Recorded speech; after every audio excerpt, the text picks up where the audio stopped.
Hope you guys enjoyed that little build intro there. So let's go ahead and cover all the details of this watch. Starting with the double dome sapphire crystal with blue anti-reflective coating from Namoki's. I did choose a blue anti-reflective coating on the underside to tie in with the seconds hand and the strap as well. It's a subtle detail, but I do feel like it helps give the design some continuity. Little pops of blue here and there kind of brings it all together. So stepping down from the double dome sapphire crystal is a sloping ceramic bezel insert with that Yacht Master style, done in that, light gray. So this build kind of will remind most of you of the Yacht Master rhodium dial, and that's kind of the design I was going after. So of course we have a Yacht Master style bezel insert here. It is full ceramic. You can also get these in stainless steel as well. I actually didn't realize that at first, and I had a stainless steel one in my cart. So if you're looking for a ceramic one, Namoki's does have them on their site, but strangely enough, the stainless steel ones are the ones you'll see first for some reason. I do prefer the ceramic for greater scratch resistance. I'm sure there are some people that will prefer the stainless steel for impact resistance, but just something I thought I'd point out there because I didn't realize that they offered it in stainless steel and ceramic. So, like I said, if you're going for ceramic, just make sure that you read the description there as well. Outside of that, we're going to go with a coin edge bezel. And Namoki's always do a great job with their bezel action. I never have to swap out the bezel gaskets or anything like that. I always rock the stock bezel gasket, just lubricate it well, and I almost get, perfect bezel action every time. So let's go ahead and give it a listen.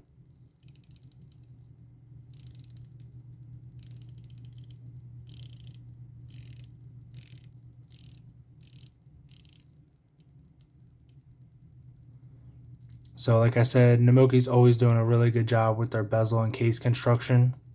Of course, we have a Namoki's case with drilled lugs. We have a Namoki's, signed S crown with matching coin edge knurling and a full stainless steel case back as well. Inside of the bezel insert, we have a dark gray chapter ring.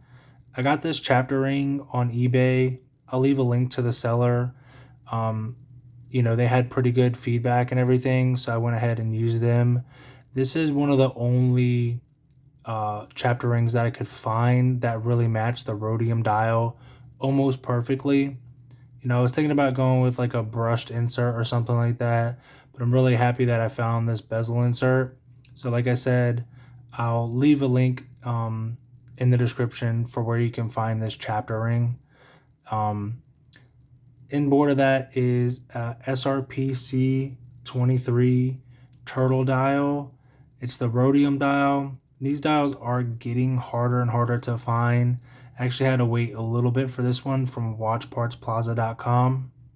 Of course, we have a standard SRPC 777 turtle handset, fully polished.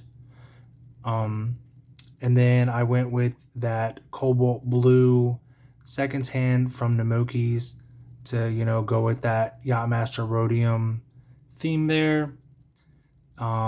We have an NH36 on the inside, all the stock standard stuff there, 42-hour power reserve, 3 hertz beat rate, 24 joules, all that good stuff, tank tough movement.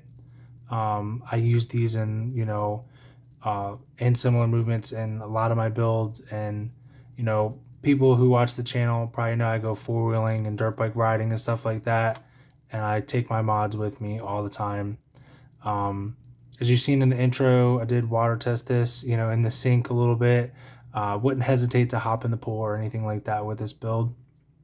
And then, of course, tying it all together is a gray NATO strap. It has this lighter gray in it to tie in with the lighter gray portions of the watch. And then it's also got some darker gray and, of course, that blue line. I think this NATO strap matches this build perfect. I know some people aren't fans of NATO straps. I'm not really sure why. I love them. They're cheap and almost indestructible. And of course, if you do mess it up or whatever, you can always replace it for like 20 bucks or whatever. I normally use Blue Shark NATO straps, but I couldn't find one um, that matches this build perfectly. So I just went on Amazon and grabbed up one of these. I'll leave a link in the description to this as well. Like I said, it was probably like 16, 17 bucks. Cannot beat it. And I love the look of a NATO. So that basically covers the entire build. If you're interested in how you can get this watch, you can head over to timelesstshirts.com. I am going to be listing builds there on my website for you guys to purchase. There's only going to be one, every month or so. But if you're not quick enough to snap this one up, there will be more in the future. Some very exciting builds to come. Um, I'm selling them for very reasonable prices, less than what it cost me to build the watch. So, head over there. Make sure you grab a t-shirt as well while you're there. I've got some new date and day wheel themed t-shirts. I'll pop in a picture right here actually. These are for my fellow modders out there. You guys know what's up. These t-shirts come in both blue and green loom.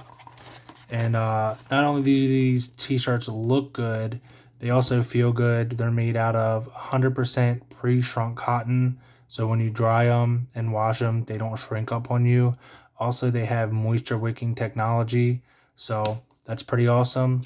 So like I said, head over to the website. If you can't pick this watch up and it's already sold, odds are it could possibly be by the time you're done watching the video or whatever. Pick up a t-shirt. Also thinking about adding some tumblers to the website. Let me know what you guys would think about some tumblers in the future.